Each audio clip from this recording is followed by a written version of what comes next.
चिंता संतानहंतारो यत्पादाम्बुजरेणवः स्वीयानां तान् निजाचार्यान् प्रणमामि मुहुर्मुहुः यदनुग्रहतो जन्तुः सर्वदुःखातिगो भवेत् तमहं सर्वदा वन्दे श्रीमद्वल्लभनन्दनम् अज्ञानतिमिरान्धस्य ज्ञानाञ्जनशलाकया चक्षुरुन्मीलितं येन तस्मै श्रीगुरवे नमः। नमामि हृदये शेषे लीलाक्षिराब्धिशायिनं लक्ष्मीसहस्रलीलाभिः सेव्यमानं कलानिधिं चतुर्भिश्च स्त्रिभिस्तथा षड्भिर्विराजते योऽसौ पंचधारदये मम। આપણે આજે નવું અધિકરણ પ્રકાશાદિવચ્ચ અવૈશેષ્યમ પ્રકાશશ્ચ અને કર્મણ્યભ્યાસાત આ સૂત્ર છે અને એના નામથી અધિકરણ છે એટલે પ્રકાશ આદિ વચ્ચ ઇતિ અધિકરણ એ રીતે અધિકરણનું નામકરણ છે એટલે 8મું અધિકરણ આવ્યા આપણે અને એના પછી પ્રકાશાશ્રય વદ્વા તેજસ્વાત નામનું સૂત્ર છે જે વધારે ઇમ્પોર્ટન્ટ છે પણ એની આપણે અત્યારે 8મું અધિકરણ શરૂ કરીએ તો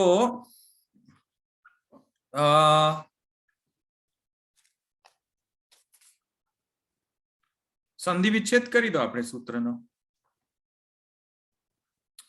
कोण करे छे संधि विच्छेद वो संधि क्या छे प्रकाश आदि वच्च अवैशेष्यम बराबर आगळ प्रकाशश्च कर्मण्य कर्मणि अभ्यासात्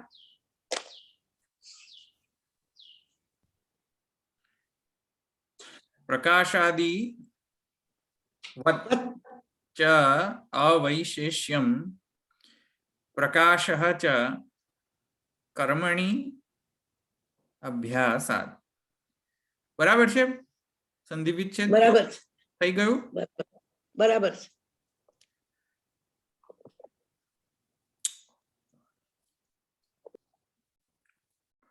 प्रकाश आदिवत् એટલે પ્રકાશ વગેરેની જેમ પ્રકાશ આદિવત પ્રકાશ આદિની જેમ અવૈશેષ્યમ અવિશેષતા છે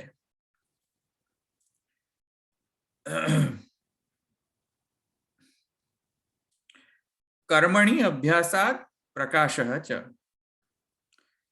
એટલે કર્મમાં જે અભ્યાસ છે તેના દ્વારા प्रकाश है चकार जे छे अनेना अर्थमां मूकेलो छे बराबर એટલે આટલું આવી રીતે ગુજરાતીનો ભાષાંતર થશે એનો અર્થ જે છે એ અર્થ આપણે હમણાં જ્યારે આપણે અધિકરણાર્થ લઈશું ત્યારે પછી એનો અર્થ આપણે હું તમને સમજાવીશ અધિકરણાર્થ લેતા લેતા એટલે કે વિષયો વિશેષચૈવ પૂર્વપક્ષ તથા ઉત્તરમ અને સંગતિશ્ચ તો આટલું જ્યારે પંચાંગ લઈએ આપણે અધિકરણનો તો એની અંદર એ લીધા પછી આ સૂત્રનો અર્થ હું તમને એટલે કે જે ટ્રાન્સલેશન નહીં કિંતુ એનો જે તાત્પર્યાર્થ જે છે તે તો એ તાત્પર્યાર્થ જે છે તે આવશે એના પછી બરાબર એટલે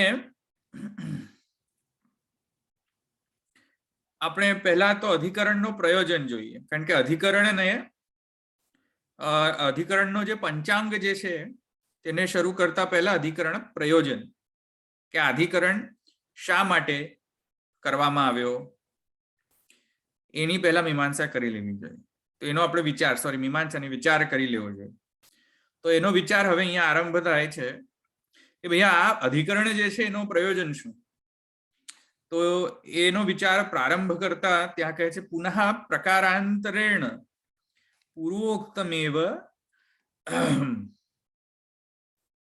પુનઃ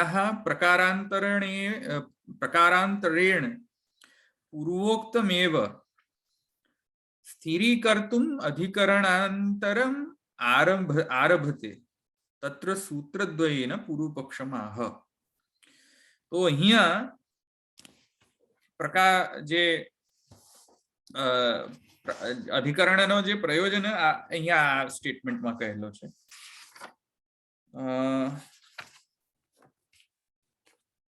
હા, પૂર્વ અધિકરણ પર દ્રષ્ટાંત કરીએ ને તો આ જે અધિકરણાર્થ એટલે કે અધિકરણ પ્રયોજન છે તે સ્પષ્ટ થશે. પૂર્વ અધિકરણમાં શું વિષય હતો બોલો જરા. પૂર્વ અધિકરણનો વિષય, પૂર્વ અધિકરણનો શું વિષય હતો? સિદ્ધાંત પક્ષ હતો ને કે આના દર્શન થાય છે. અવ્યક્તમ એટલે કે બ્રહ્મ અવ્યક્ત છે અને એના કોઈ દર્શન કર્યા નથી એવો પૂર્વ પક્ષ હતો. અને તેની સામે ભાષ્યકારે કહ્યું કે એ દર્શન એના થઈ શકે છે ને એના અનેક પ્રમાણો, શ્રુતિ સ્મૃતિ પુરાણ બધાના પ્રમાણો આપ્યા. એટલે સમ્યક આરાધન કરે તો ભગવાન સંતુષ્ટ થઈને દર્શન આપે.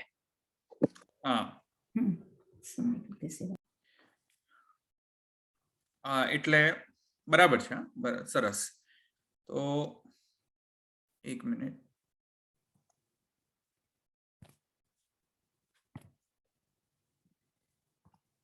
બરાબર. વ્હાઇટ બોર્ડ શેર કરો. હા, બરાબર છે. Very good. પૂર્વ અધિકરણની અંદર આપણે શું જોયું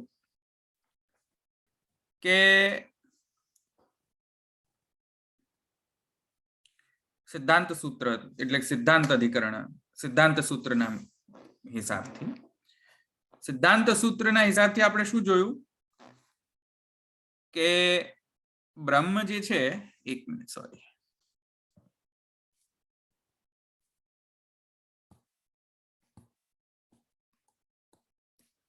બ્રહ્મ જે છે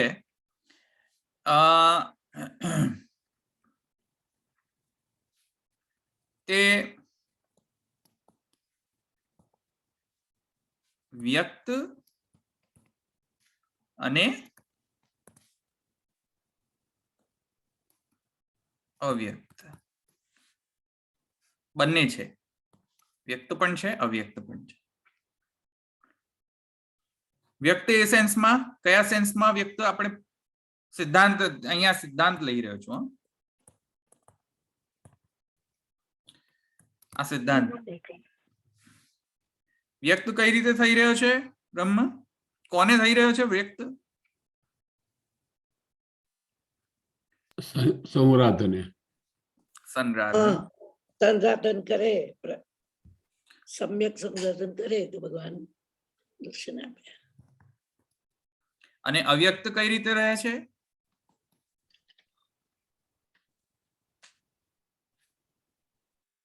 એટલે ઇન્દ્રિયોથી ગ્રાહ્ય નથી, એટલે અવ્યક્ત. બરાબર, પરફેક્ટ. ઇન્દ્રિય અગ્રાહ્ય છે. પ્રાકૃત ઇન્દ્રિયોથી અગ્રાહ્ય. આટલું સમજમાં આવ્યું ને? આ સિદ્ધાંત હતો ગઈ વખતનો. એટલે કે ઈચ્છા દ્વારા, એક મિનિટ, ભગવદ ઈચ્છા, અહીંયા ભગવદ ઈચ્છા વ્યક્ત થાય છે સંરાધન દ્વારા, ભગવાનના ઈચ્છા દ્વારા. બ્રહ્મ ઈચ્છે તો બ્રહ્મ વ્યક્ત થઈ શકે, બ્રહ્મ ન ઈચ્છે તો બ્રહ્મ અવ્યક્ત જ રહે છે. એવી રીતે બ્રહ્મ જે છે એ પ્રાકૃત ઇન્દ્રિયોથી ગમ્ય નથી, તે રીતે અવ્યક્ત છે. અને વ્યક્ત અપ્રાકૃત છે, એટલે અપ્રાકૃત ઇન્દ્રિયો દ્વારા.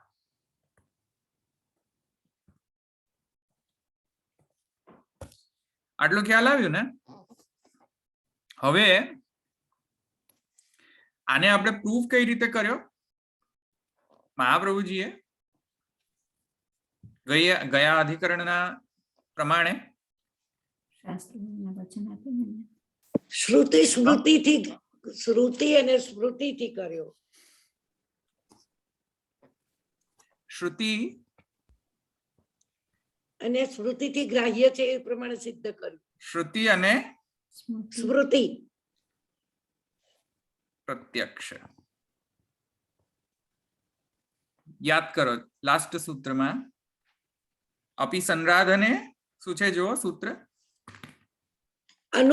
અનુમાનાભ્યામ. પ્રત્યક્ષ અનુમાનાભ્યામ. યા પ્રત્યક્ષ અને અનુમાન.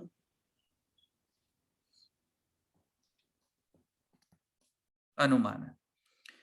શ્રુતિ આપી નેતિ નેતિ નેતિ નેતિ આત્મા અગ્રાહ્ય નહીં ગૃહ્યતે, તો એ તો એમાં તો કાંઈ વાંધો નથી. ચલો પ્રત્યક્ષ અનુમાનથી જે મહાપ્રભુજી કહ્યું કે નહીં, પ્રત્યક્ષના અનુભવથી પણ આપણે સમજી શકીએ છીએ કે ભગવાન જે છે એ ભક્તના સન્મુખ પ્રકટ થાય છે, અથવા ભગવાન જે છે તે કેમ કે પ્રહલાદ અથવા તો ધ્રુવાદી કથાની અંદર એવું વર્ણન આવે છે ભગવાનનો પ્રાકટ્ય થયો, તેથી અનુમાનથી પણ એ સમજમાં આવે છે કે ભગવાન આવા ભક્ત વિશેષને માટે પૂર્ણ પ્રકટ થાય છે. તો પ્રત્યક્ષ અનુભવ અને અનુમાન થી મહાપ્રભુજી એમ કહ્યું કે અનુભવ, પ્રત્યક્ષ અનુભવ અથવા અનુમાન. તો મહાપ્રભુજી કહ્યું કે નહીં, એ ભક્તના જે ભગવાન જે છે તે ભક્તના સન્મુખમાં પ્રત્યક્ષ અનુભવ કરાવે છે, તેથી કરીને આપણે ખ્યાલ આવે છે કે કારણ કે ભક્તને એ પ્રત્યક્ષ અનુભવ થાય છે ભગવાનનો, તેથી કરીને સમજમાં આવે છે કે ભગવાન જે છે એ સર્વથા અગ્રાહ્ય નથી. એ લોજિક મહાપ્રભુજીએ ગયા અધિકરણમાં આપ્યો હતો, યાદ હોય તો. તેવી રીતે અનુમાન એને હવે એક્સટેન્ડ કરો. પૂર્વ પક્ષ શું કહે છે જુઓ. હવે આ જ વિષય ઉપર, વિષય આ જ છે. વિષય કયો છે? Let's focus on this only. હવે આના ઉપર જ ફોકસ કરો. હવે આ વિષય એટલે કે ભગવાન એટલે કે બ્રહ્મ જે છે એ વ્યક્ત અવ્યક્ત છે એનો નિર્ણય એટલે મહાપ્રભુજીના દ્વારા તો એવું લાગી રહ્યું છે કે વ્યક્તા અવ્યક્તનો જે નિર્ણય છે તે તો પ્રત્યક્ષ અનુભવ અથવા અનુમાનના બેઝ ઉપર કરી રહ્યા છે મહાપ્રભુજી, એવું કદાચિત કોઈકને લાગે. સમજમાં આવે છે ભગવાન વ્યક્ત છે કે અવ્યક્ત છે એનો નિર્ણય કઈ રીતે કરવામાં આવે કે ભાઈ ભગવાન જે છે ભક્તને પ્રત્યક્ષ અનુભવ, ભક્ત એનો પ્રત્યક્ષ અનુભવ કરી શકે છે, તેથી કરીને સિદ્ધ થઈ ગયું કે ભગવાન ગ્રાહી છે. આ જે લોજિક છે એની પર હવે આપણે એને ફોકસ કરીએ તો હવે પણ આગળ તો કહી દીધું, હવે ફરીથી કે છે એટલે દ્રઢ કરવા માટે કે છે. હું એ આવું છું. તો આ જે લોજિક જે છે એમાં પુનઃ પૂર્વ પક્ષી જે છે તે એમાં પૂર્વ પક્ષ કરી રહ્યો છે આ લોજિક ઉપર, અને એ લોજિક ઉપર પૂર્વ પક્ષ કરવાના સાથે જે આ અધિકરણનો સંબંધ છે એટલે કે અધિકરણનો જે પ્રયોજન છે તે સ્થૂલાખનનવત એને દ્રઢીકરણાર્થ કરવા માટેનો છે. દ્રઢ થઈ જાય, આ સિદ્ધાંત દ્રઢ થઈ જાય તેના માટે આ અધિકરણનો પ્રયોજન છે. એટલે અહીંયા પ્રયોજન જો અહીંયા મહાપ્રભુજીના શબ્દોમાં જુઓ, પ્રયોજન પુનઃ પ્રયોજન જુઓ. પુનઃ પ્રકારાંતરેણ પૂર્વોક્તમેવ સ્થિરીકર્તુમ અધિકરણાંતરમ આરભતે. પુનઃ પ્રકારાંતરેણ પૂર્વોક્તમેવ. પૂર્વોક્તમેવ એટલે કે મહાપ્રભુજીએ જે પૂર્વ પ્રકરણની અંદર પ્રત્યક્ષ અનુભવ અને અનુમાનને પ્રમાણ સ્વીકાર કર્યો છે, એ બંનેનો પ્રમાણ સ્વીકાર કર્યો છે. શું સિદ્ધાંત સ્થાપિત કરવા માટે? કયો સિદ્ધાંત સ્થાપિત કરવા માટે? કે ભગવાન ગ્રાહ્ય અને અગ્રાહ્ય બંને છે. અનુમાનમાં કયો દાખલો લઈશું ધવલભાઈ આપણે અનુમાનમાં? ધ્રુવાદી. ધ્રુવાદી. હા, ધ્રુવ પ્રહલાદ આદિ. તો આ સબ્જેક્ટ મેટર પર જો આવીએ તો ત્યાં મહાપ્રભુજી કહે છે પુનઃ પ્રકારાંતરેણ પૂર્વોક્તમેવ સ્થિરીકર્તું. હવે એક જુદા જ પ્રકારથી જે આ સિદ્ધાંત કયો સિદ્ધાંત સ્થાપિત કર્યો તો મહાપ્રભુજી પૂર્વ પ્રકરણની અંદર કે બ્રહ્મ વ્યક્ત અવ્યક્ત બંને છે. આ સિદ્ધાંતને દ્રઢ કરવા માટે સ્થિરીકર્તું, જો શબ્દ છે સ્થિરીકર્તું, એને સ્થિર કરવા માટે, હૃદયારૂઢ કરવા માટે પુનઃ હવે બીજો અધિકરણ શરૂ કરવામાં આવે છે. અધિકરણાંતરમ આરભતે. સમજમાં આવ્યું? અન્ય પ્રકારથી હવે આ જ સિદ્ધાંતનો સ્થાપન કરવામાં આવશે, કેમ કે હજુ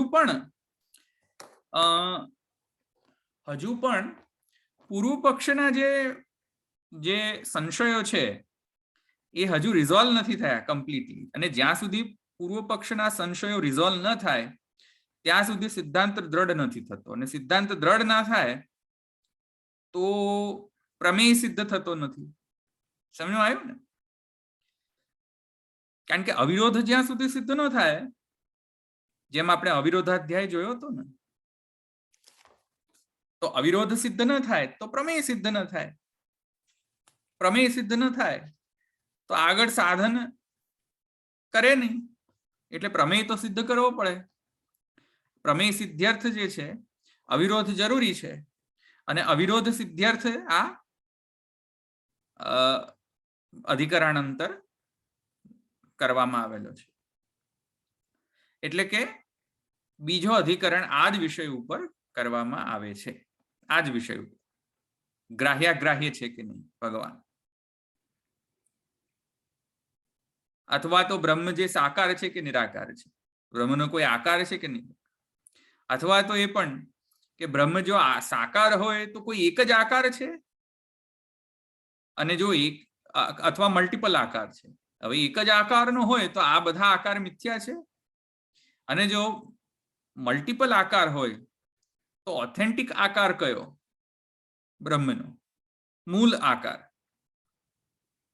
મલ્ટિપલ આકાર હોય, વાત સમજો, સપોઝેડલી બ્રહ્મ મલ્ટિપલ આકારનો હોય, મલ્ટિપલ નેમ્સ ફોર્મ્સ ફંક્શન્સ હોય,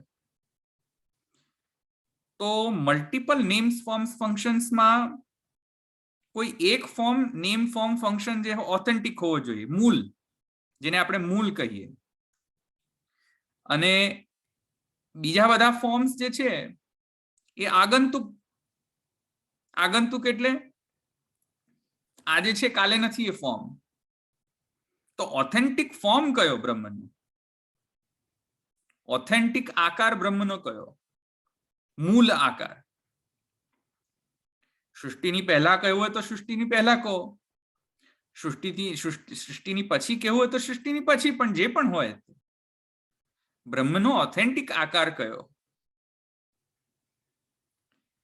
આવ્યું આ સમજ? આ બધા હવે પ્રશ્નો ઉભા થાય છે અહીંયા, કેમ કે આપણે શું કહ્યું, એમ મહાપ્રભુજી શું કહ્યું કે ભાઈ બ્રહ્મ જે છે વ્યક્ત છે, તો વ્યક્ત થવા માટે આકાર જરૂરી છે, અને આકાર જો સંરાધન થી પ્રકટ થતો હોય તો એ આકાર મિથ્યા આકાર છે કે ઓથેન્ટિક આકાર છે? મૂળ આકાર છે કે મિથ્યા આકાર છે? વાત સમજમાં આવે? જેમ કે હું તમને કહું કે મારો આકાર તિલક અને તિલક વાળો આકાર નથી મારો બોડીમાં, જ્યારે હું જોબ પર હોઉં ત્યારે, પણ જ્યારે હું સેવામાં જાઉં ત્યારે તિલક આકાર હોય છે. તો હવે એ જે તિલક ધારણ કરવાનો જે મારો આકાર જે છે બોડીમાં, એ આગંતુક આકાર છે કે મૂળ આકાર છે? પ્રશ્ન થાય ને હવે? સમજમાં આવે છે ને? અને કેમ કે હું જોબ પર જાઉં છું તેથી આકાર મેં ગ્રહણ કર્યો કે અગ્રહણ કર્યો, અથવા કેમ કે હું સેવામાં જાઉં છું તેથી કરીને આકાર ગ્રહણ કર્યો કે અગ્રહણ કર્યો? એટલે કોઈ અન્યના ડિપેન્ડન્સીમાં હું આકાર ગ્રહણ કરી રહ્યો છું. કેમ કે અહીંયા શું કહેવામાં આવે છે મહાપ્રભુજી દ્વારા? સંરાધને.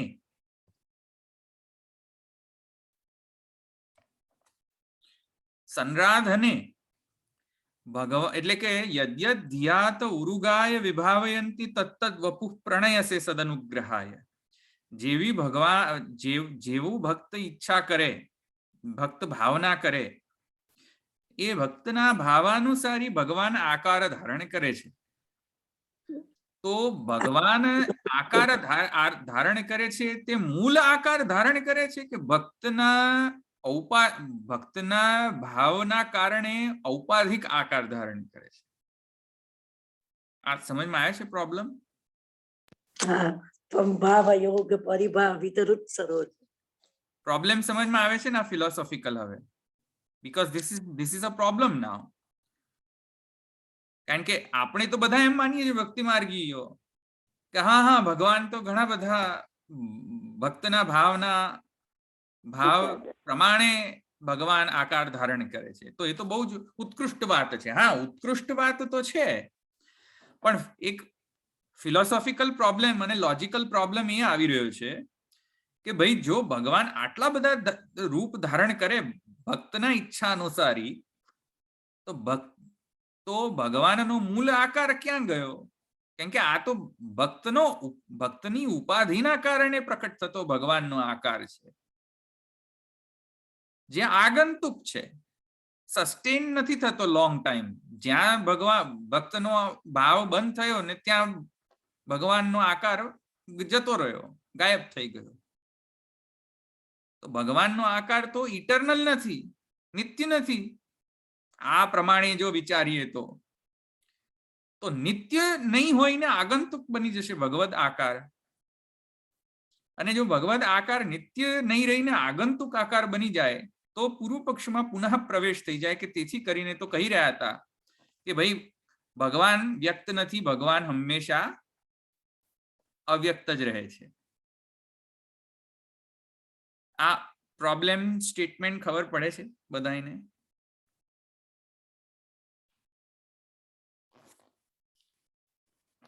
પ્રશ્ન હોય તો પ્રોબ્લેમ સમજાય છે કે નહીં? પ્રોબ્લેમ હા, બરાબર સમજાય છે.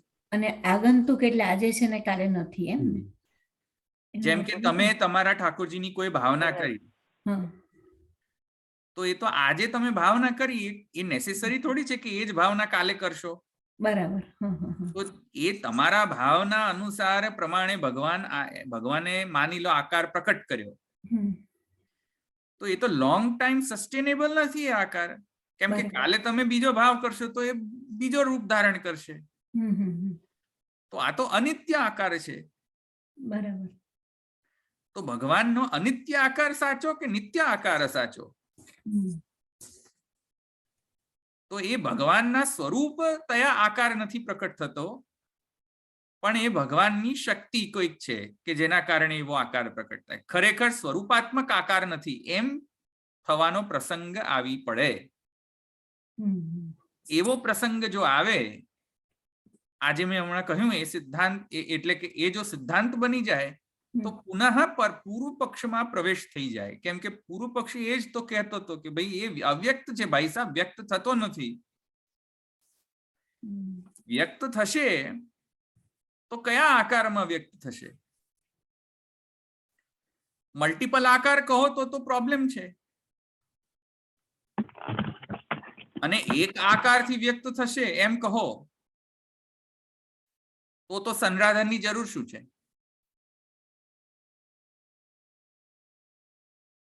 સમજમાં આવ્યું ને? તો પછી પેલી યદ્યત ધ્યાત ઉરુગાય વિભાવ ખોટી છે, એ ખોટું બોલ્યા બ્રહ્માજી.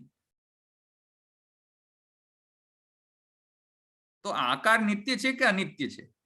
આગંતુક આકાર છે કે નેચરલ આકાર છે? એટલે કે હવે પ્રશ્ન એ થાય છે, આ પ્રત્યક્ષ અનુમાન ઉપર આવું છું, પણ અત્યારે આટલી વાત સમજો. પ્રત્યક્ષ અનુભવમાં પ્રોબ્લેમ શું છે આવું છું. પણ આકાર કેટલા ટાઈપના હોઈ શકે? એક તો સ્વાભાવિક, બરાબર? અરે આ હ્રસ્વ છે કે દીર્ઘ છે? એક તો મને આ ગુજરાતી સ્વાભાવિકમાં આ દીર્ઘ છે કે હ્રસ્વ છે? ઈક પ્રત્યય હોય તો રસ્વ જ હોય. હા તો હ્રસ્વ છે ને. હા, સ્વાભાવિક છે આકાર અથવા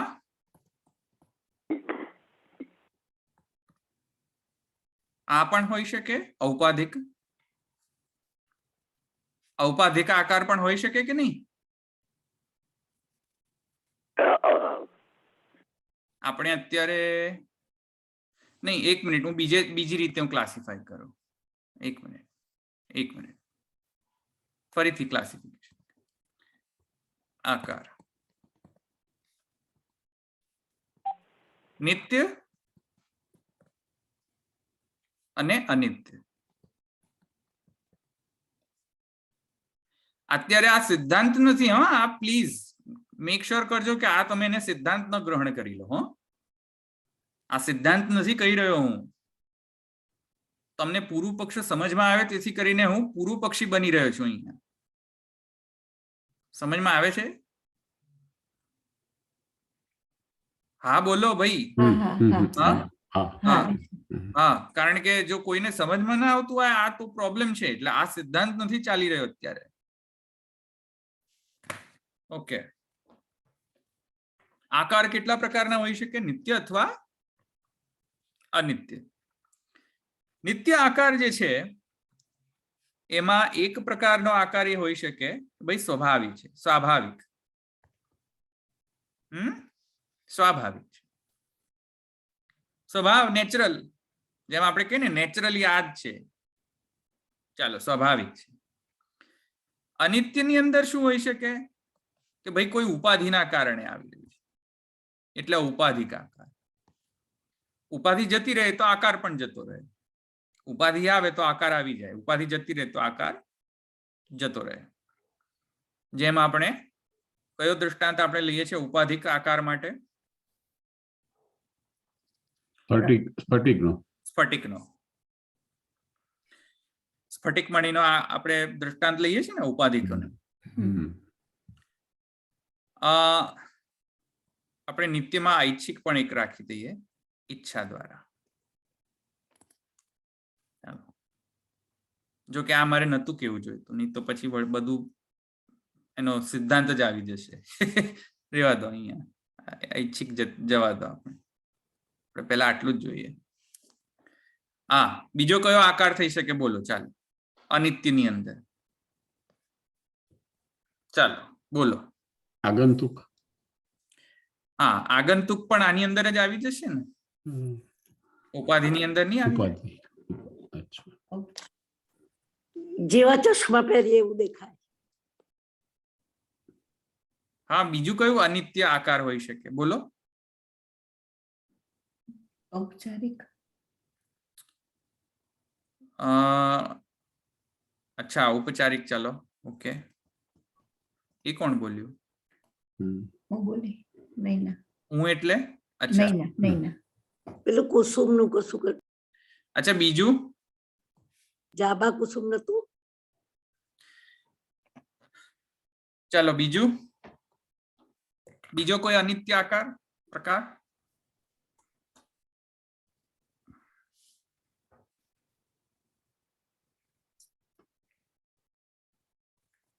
બોલો. બીજા નથી બોલતા? ત્યાં કોઈને નથી આવતો આઈડિયા? કોઈ?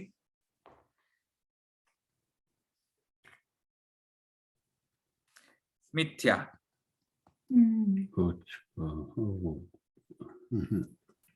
મિથ્યા આકાર. આટલો થઈ શકે ને?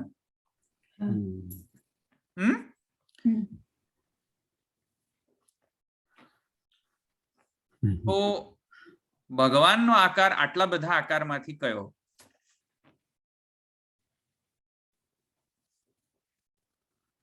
ભગવાનનો આકાર સ્વાભાવિક છે. તો સ્વાભાવિક જો હોય તો કોઈ એક જ હોઈ શકે. એક આકાર છે કે અનેક આકાર છે? પાછો આ પ્રોબ્લેમ આવે. સ્વાભાવિક ગણો તો એક આકાર છે કે અનેક આકાર છે? અનેક આકાર હોય તો સ્વાભાવિક ન રહે પાછા.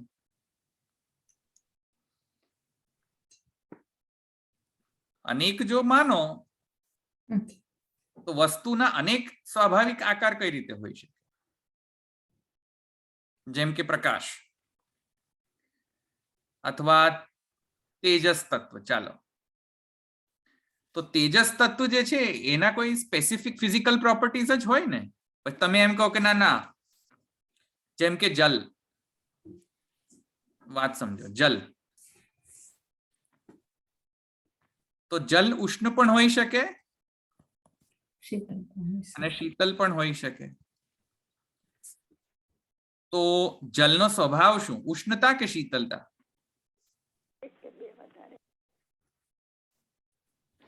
જલનો સ્વભાવ શું, ઉષ્ણતા કે શીતલતા? બંને. બંને તો કઈ રીતે હોઈ શકે? તો જો સ્વભાવ ઉષ્ણતા જ્યાં હોય ત્યાં શીતલતા નથી હોતી, શીતલતાનો લોપ થઈ જાય છે તે વખતે. અને જ્યાં શીતલતા હોય છે ત્યાં ઉષ્ણતા નથી રહેતી, એનો લોપ થઈ જાય છે. તો બંને હોય સ્વભાવ તરીકે જલના, તો બંને એક સાથે રહેવા જોઈએ. ઉષ્ણ શીતલ બંને જલમાં હોવું જોઈએ એક સાથે. પણ મૂળ સ્વભાવ તો શીતલ જ છે ને. તો પછી ઉષ્ણતા ક્યાંથી આવી? ઉષ્ણતા જલનો સ્વભાવ નથી.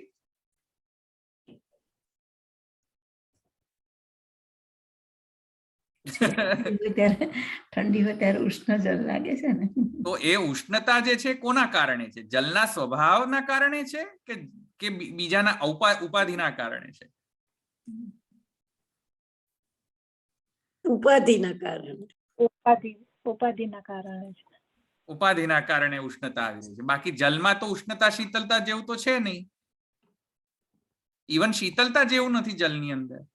એ તો ટેમ્પરેચર ડાઉન થયું એટલે શીતલતા આવી. બહાર ટેમ્પરેચર એકદમ કોલ્ડ થઈ જાય તો શીતલ થઈ જાય જલ. એ તો ટેમ્પરેચરની ઉપાધિના કારણે જલની અંદર ઉષ્ણતા શીતલતા આવી રહી છે ને. તેજસ તત્વના કારણે. જલ તત્વના કારણે ઉષ્ણતા શીતલતા નથી આવી રહી. તો પછી આપણે કઈક ઓહો ચાલો તેજસ તત્વના કારણે, તો ચાલો આપણે જોઈએ તેજસ તત્વ. તેજસ તત્વના કારણે ઉષ્ણતા આવતી હોય તો ચંદ્રનો પ્રકાશ અને સૂર્યપ્રકાશ. તો તેજસ તત્વના કારણે ઉષ્ણતા આવતી હોય તો ચંદ્રપ્રકાશ તો એકદમ આહલાદક હોય છે અને સૂર્યપ્રકાશ એકદમ ઉષ્ણતા કરતો હોય છે. તો તેજસ તત્વનો સ્વભાવ શું, ચંદ્રપ્રકાશ કે સૂર્યપ્રકાશ? સ્વભાવ શું છે એનો તેજસ તત્વનો?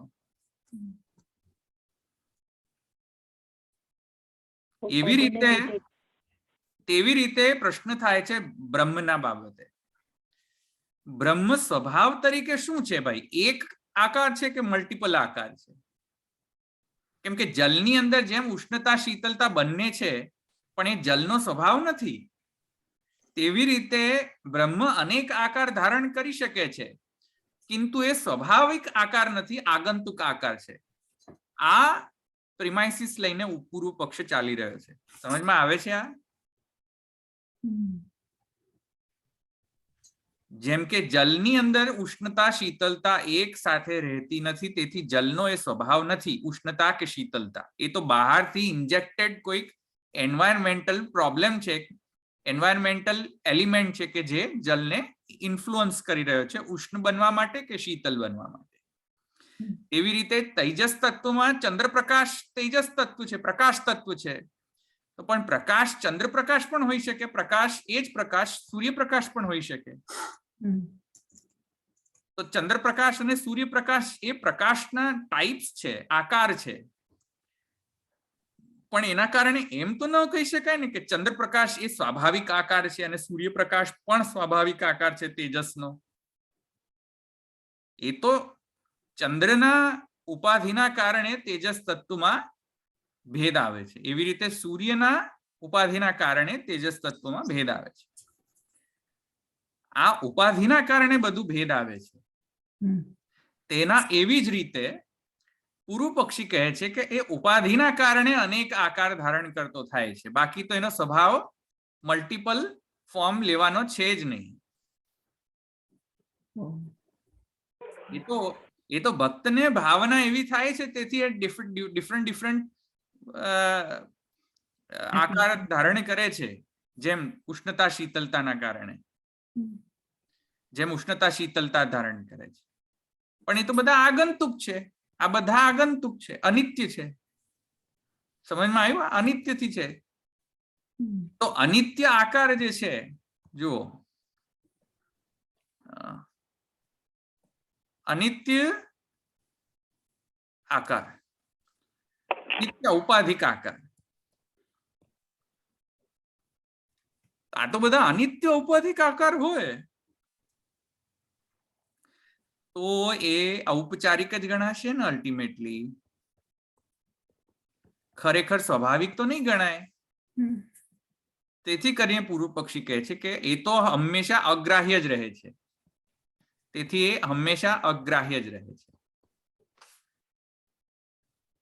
અગ્રાહ્ય માત્ર છે.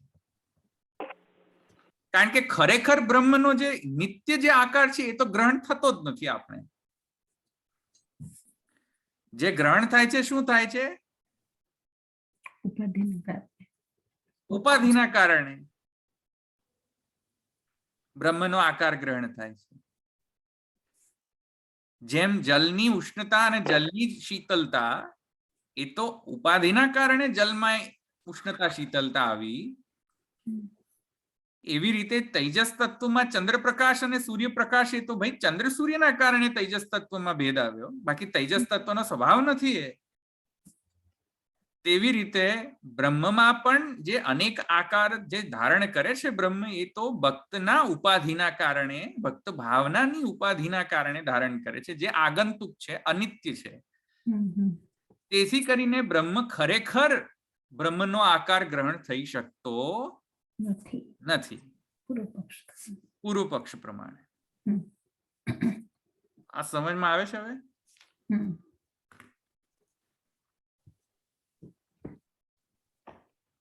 ભેજા ફ્રાય છે, પણ સમજમાં આવે તો સારું. દાખલા આપો છો એટલે સમજાય છે.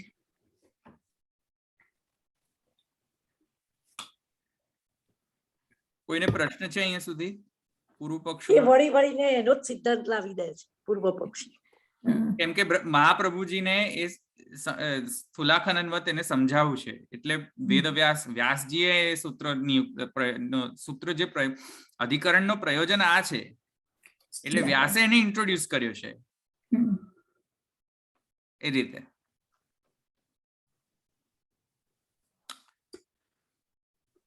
કારણ કે આને સમજવું તો પડશે ને ભાઈ, આકાર તમે કહો છો તો નિત્ય આકાર છે કે અનિત્ય આકાર છે? It's a valid point. આપણે બધા જ પુષ્ટિ માર્ગમાં બધા જ આપણે એમ જ કહેતા હોઈએ છીએ કે હા હા હા બધું નેમ્સ ફોર્મ્સ ફંક્શન્સ તો બ્રહ્મના, ભાઈ બ્રહ્મના ખરેખર નિત્ય સ્વભાવ છે, આ સ્વાભાવિક આકાર છે કે ગ્રહણ કરેલો આકાર છે? ગ્રહણ કરેલો આકાર હોય તો ઔપાધિક આકાર હશે, કોઈ ઉપાધિના કારણે. પણ પેલું ખરેખર આકાર કયો? કારણ કે મેં મારા ડોટરને પણ સમજાવ્યું ભાઈ કે ભાઈ ભગવાન જે છે ઘણા બધા રૂપો ધારણ કરે છે. મને પ્રશ્ન પૂછે, નહીં નહીં એ બધું તો બરાબર છે, પણ ખરેખર આકાર કયો? મેં કહ્યું લા નહીં નહીં બધા ઘણા બધા રૂપ ધારણ, નહીં નહીં નહીં નહીં વાત ચેન્જ નહીં કરો તમે. નહીં ચેન્જ ના કરો વાત, એક જ આકાર હોય ને એ કયો આકાર છે? નહીં બેટા એવું નહીં હોય. તો કે નહીં નહીં જો તમારો આકાર એક જ છે ને, તો પછી કૃષ્ણનો આકાર એક જ હોવો જોઈએ. એમાં આટલા બધા આકાર તો ભલે હોય એમનો ટ્રાન્ઝિટરી આકાર, પણ એક કોન્સ્ટન્ટ આકાર તો હોય કે નહીં એમનો? સમજમાં આવ્યું? તો એ કન્વિન્સ થતા ઘણી વાર લાગી ને, કેમ કે પહેલા તો એમ જ લાગે આપણને, આપણી જે લોજિક પ્રમાણે શું છે કે ભાઈ વસ્તુનો કોઈ એક જ આકાર હોવો જોઈએ. લોજિક શું છે કે વસ્તુ મલ્ટી ડાયમેન્શનલ નથી, એવો લોજિક આપણા માઇન્ડમાં બેસી ગયો છે. બે સૂત્રમાં કહ્યું ને મહાપ્રભુજીએ કે એક વસ્તુના બે રૂપ ન હોઈ શકે. હા, તો વસ્તુ તો મલ્ટિપલ ડાયમેન્શન વાળી હોતી નથી, એ આપણા આપણી લોજિક એવી રીતે જ કામ કરતું હોય છે કે વસ્તુ બે ટાઈપની ન હોય, એક જ ટાઈપની હોય. કોઈ પણ વસ્તુ લઈ લો, એનું એક સ્પેસિફિક કેરેક્ટરિસ્ટિક્સ જ હોય. એવું આપણા માઇન્ડમાં બેસાડી દીધું છે, અથવા એ કોન્સ્ટિટ્યુશનલી કામ કરી રહ્યું છે. સમયમાં આવે છે. તેથી વસ્તુનો સ્વભાવ શું, જ્યારે એની મીમાંસા કરીએ ત્યારે પણ આપણને એમ જ થાય કે ના ના, એક જ સ્વભાવ હોઈ શકે, મલ્ટિપલ સ્વભાવ ન હોઈ શકે. કારણ કે સ્વભાવ, હા, પોતાનો નેચરલ જે કેરેક્ટરિસ્ટિક્સ હોય એ. તો natural characteristics has to be only specific. You cannot say ઓ મારો સ્વભાવ તો બધું જ છે, એવું ના હોઈ શકે. સમજમાં આવ્યું? એટલે આપણા જે માઇન્ડ જે છે કામ કરી રહ્યા છે, ફંક્શન આપણું માઇન્ડનું, એમાં કોઈ સ્પેસિફિક અર્થમાં એને બાંધવા માંગે છે કે ભાઈ નહીં નહીં, સ્વભાવ અચ્છા એ તો એક જ હોઈ શકે.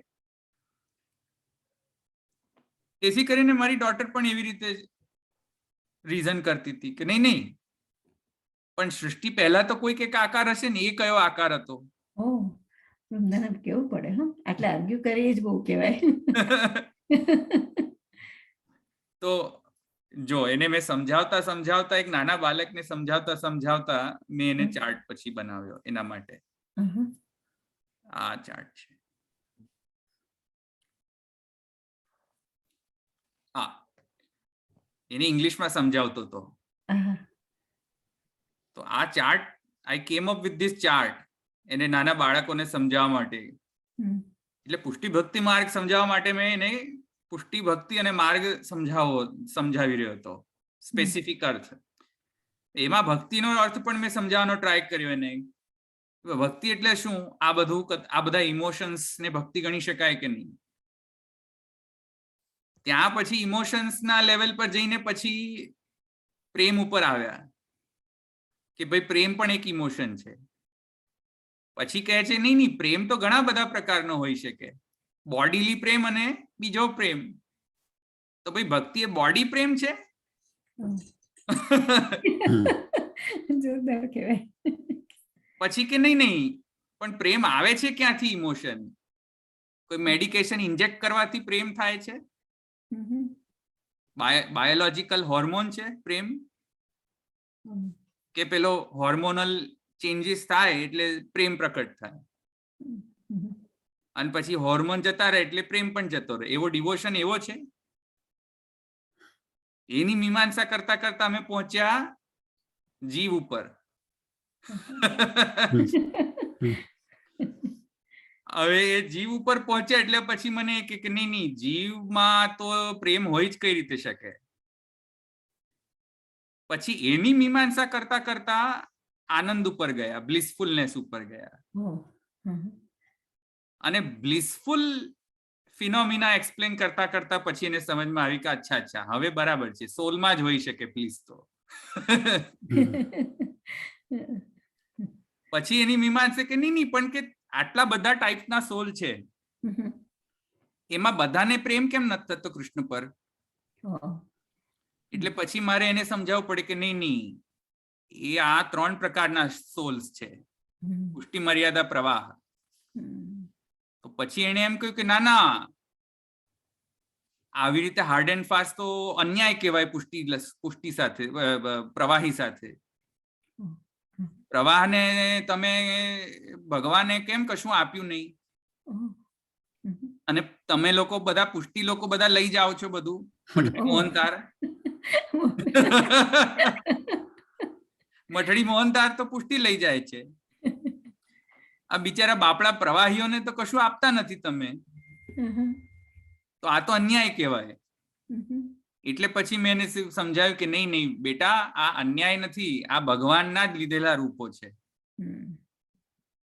એટલે પછી એને કહ્યું નહીં, તો ભગવાન પોતાની જાતે જ પોતાને પ્રવાહી કેમ બનાવે? જોરદાર કહેવાય, બહુ રસ પડે.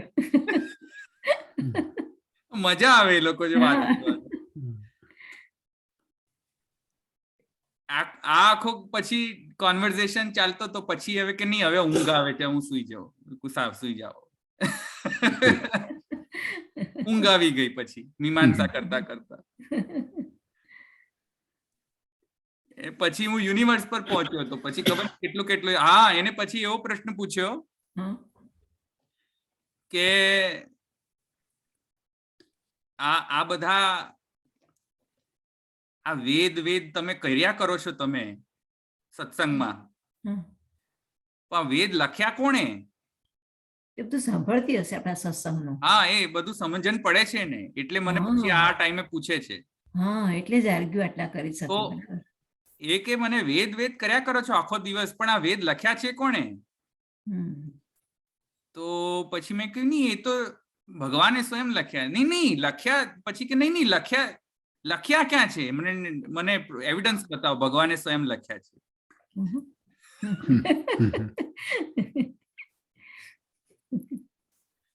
પછી શું કર્યું તમે? તો મેં કહ્યું કે તું સાયન્સ ભણે છે તો ન્યૂટનનો લો અને આઇન્સ્ટાઈનનો લો ભણે છે કે નહીં? તો કે હા E is equal to mc² I know it. તો મેં કહ્યું E is equal to mc² તું એક્સપેરિમેન્ટ કરીને તે સમજી કે તે બુકમાં લખ્યું છે એટલે સમજી? તો કે નહીં એ તો આપણે માની જ લેવું પડે ને.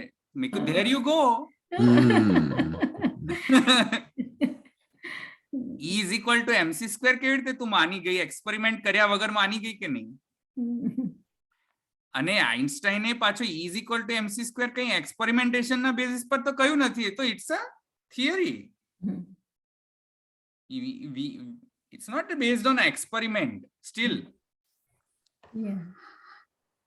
તો એ થિયરી પર તું માને તો વૈદિક થિયરી પર કેમ નહીં માને? તો કે હા એ બરાબર. પછી તો કે નહીં પણ મને હજુ સમજમાં આવતી નથી વાત કે ભાઈ આ લખ્યા કોણે? મેં કહ્યું ચાલ લખ્યા કોણે એ વાત અત્યારે સાઈડમાં મૂક. પહેલા બનાવ્યા કેમ એ પહેલી મીમાંસા સમજ તો તને ખબર પડી જશે કે લખ્યા કોણે. એટલે પછી મેં એને કહ્યું જો આ યુનિવર્સ ક્રિએટ કર્યું, યુનિવર્સમાં આટલી બધી વસ્તુ મઠડી મોહનતાર બનાવી યુનિવર્સની અંદર અને પીઝા બનાવી દીધા યુનિવર્સની અંદર ભગવાને. હવે તમે કૃષ્ણની સેવા નહીં કરીને પીઝા જ ખાયા કરો તો કૃષ્ણને પણ થોડા પીઝા આપવા પડે કે નહીં થોડા? એટલે ભગવાને વેદ બનાવ્યા કે જેથી કરીને આપણને ખબર પડે કે આ બધી સૃષ્ટિ જે છે ખાલી આપણા ભોગ માટે નથી. It is four sharing. તો વેદ આપણને સમજાવી રહ્યું છે કે બસ ખાલી ઇન્દ્રિયનો ઉપયોગ ઉપભોગ વિષય ઉપભોગ કરવા માટે ઇન્દ્રિયો નથી આપી માત્ર. એ ભગવાનને જાણવા માટે આપેલી છે લાઈફ. તેથી વેદ બનાવ્યા. તો કે હા એ બનાવ્યા પ્રયોજન ખબર પડી ગઈ પણ હવે પણ આવ્યા આ લખ્યું છે કોણે? શબ્દ કોણે લખ્યા છે? તો પછી મેં એને કહ્યું કે નહીં એ તો pure conscious state of mind હોય. જેમ આઇન્સ્ટાઈનને pure conscious state of mind હતું તો એને થિયરી ઓફ રિલેટિવિટી સૂજી. એવી રીતે pure conscious state of mind હોય ઋષિનો, સેજનો. તો એ લોકોને આ બધું નોલેજ ગેઇન થઈ શકે. ઓકે કે હા ચાલો એ પણ સમજમાં આવે છે. પછી ત્યાં વાત અટકી ગઈ. પછી કે હવે વલ્લભાચાર્યજી આમાં આવે કે બીજામાં આવે? કે નહીં એ આમાં જ આવે વૈદિક પરંપરામાં. પછી હવે આ વાત પછી અહીંયા વલ્લભાચાર્યજી આવ્યા એટલે પછી એ સુઈ ગઈ છે ને. હવે બહુ થઈ ગયું કે હવે બહુ થઈ ગયું. પછી ઊંઘ આવી ગઈ. ઊંઘ આવી ગઈ પછી એટલે જતી રહી પછી. તો વાત ક્યાંથી શરૂ કરી મેં? આ ક્યાંથી આવી વાત? પુષ્ટિ ભક્તિમાં. આકારમાંથી. આકાર. હા આકાર. હા તો આકાર જે છે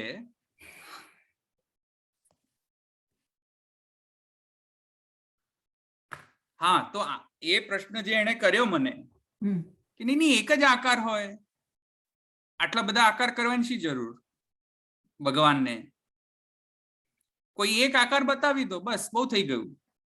હમ એ પૂર્વ પક્ષ કહી રહ્યો છે. સમજમાં આવ્યું હમ કે વસ્તુનો એક જ સ્વભાવ હોય, વસ્તુનો બે સ્વભાવ ન હોય. હમ એવી રીતે બ્રહ્મનો એક જ સ્વભાવ હોય. એથી કરીને પૂર્વ પક્ષ કહે છે કે જેટલા જેટલા આકાર પ્રકટ થાય છે એ બધા આગંતુક આકાર છે, હમ અનિત્ય આકાર છે. હમ બ્રહ્મ તો ખરેખર ગ્રાહ્ય જ નથી, અગ્રાહ્ય છે. હમ આ પૂર્વ પક્ષને કાઉન્ટર કરવા માટે આ અધિકરણનો પ્રારંભ કરવામાં આવ્યો છે. Is it clear? યા હમ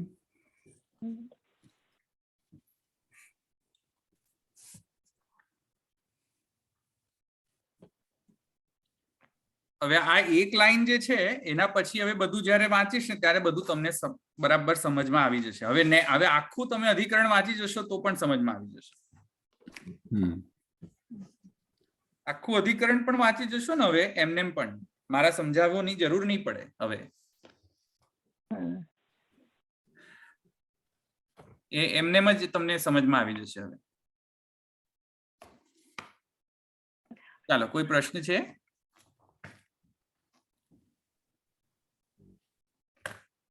બોલો.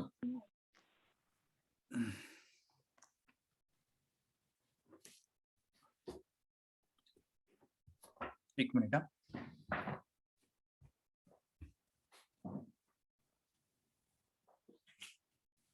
બાળકોના પ્રશ્ન મજેદાર હોય. અને પાછે કે વાત ના ફેરવો એવું ગમે. હા, એ આર્ગ્યુમેન્ટ તો એમાં એ જુદી એ ડાયવર્ટ ના થવા દે આપણને.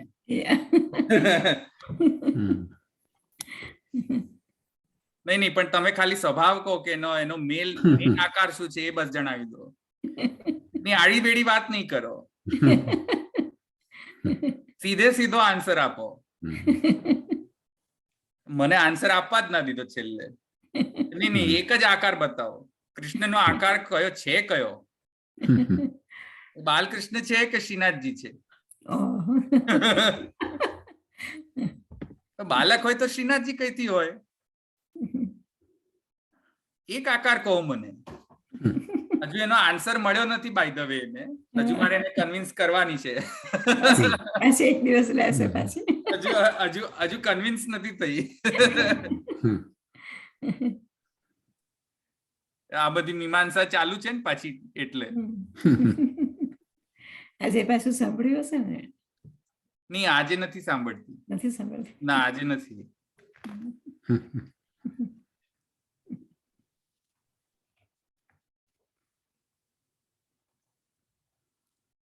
ચાલો, કોઈ પ્રશ્ન છે?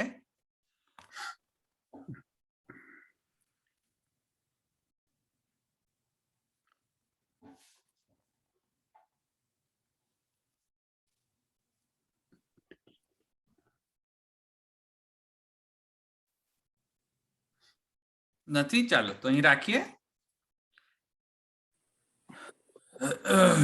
ધવલભાઈ, તમે આજે સ્વસ્થ દેખાવ છો.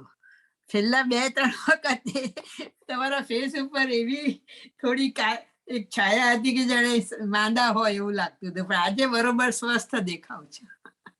હા, મારું સાઇનસ બધું ભરેલું રહેતું હોય છે ને, એટલે મને બરાબર ફીલ નતો કરતો હું પ્રોપર. તમારો ફેસ કહી આપતો હતો.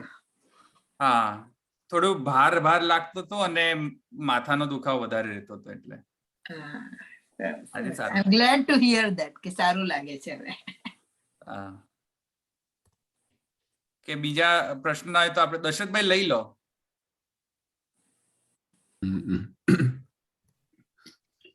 શ્રી વલ્લભ પ્રભુ કરુણા સાગર જગત ઉજાગર उजागर गाइए। श्री वल्लभ प्रभु करुणा सागर जगत उजागर गाइए। श्री वल्लभ के चरण कमल की बलि बलि बलि जाइए। जगत उजागर गाइए। वल्लभी सृष्टि समाज संग मिली जीवन को फल पाइए। श्री वल्लभ के गुण गाइए। याहि ते रसिक कहाइए। जगत उजागर गाइए। श्री वल्लभ प्रभु करुणा सागर जगत उजागर गाइए। श्री वल्लभाधीश की जय। श्री गोपीनाथ प्रभु चरण की जय। श्री गोसाई जी परम दयाल की जय। श्याम सुंदर श्रीमती महारानी की जय। श्री द्वारिकाधीश की जय। सर्वे विष्णु जय श्री कृष्ण। जय श्री जय श्री कृष्ण। कृष्ण। जय श्री कृष्ण।